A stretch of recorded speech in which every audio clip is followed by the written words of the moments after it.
At a time when municipalities across Ontario are struggling to fight homelessness, a new report shows the problem is getting worse. It's estimated 85,000 people were living on the street in 2025 across the province. And here in Windsor, service providers say it comes as little surprise as they open their doors to more people in need. CTV's Robert Lothian kicks things off tonight.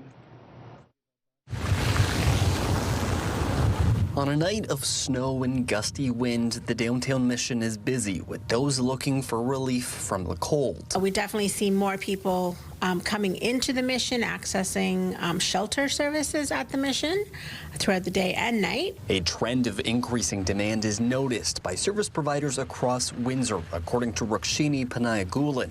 The head of the downtown mission says between 120 and 140 people are walking through their doors each night over the last week, regardless of the weather. It shows that there's definitely extra and a growing need for individuals needing shelter space and just supports. Ongoing efforts to tackle homelessness stretch across Ontario.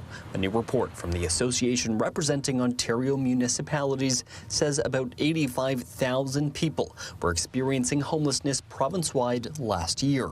We know that it's really a all-government approach because to deal with the crisis, to deal with setting up a warming center or a shelter is still more expensive in the long run than finding somebody proper accommodations. Amos says the province is now home to about 2,000 encampments. They estimate the cost of ending chronic homelessness is $11 billion over the next decade.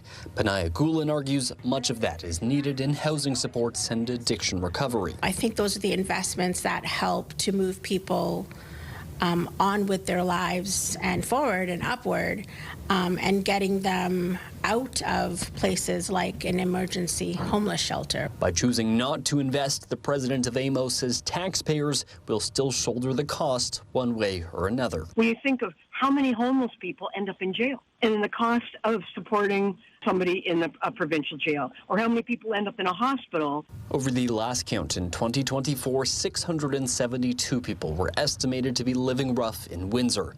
With supports like Windsor's Heart Hub making strides, Panayagulan is hopeful that figure is on the decline. This is supposed to be an emergency short-term homeless shelter, and unfortunately for so many, it's become more of almost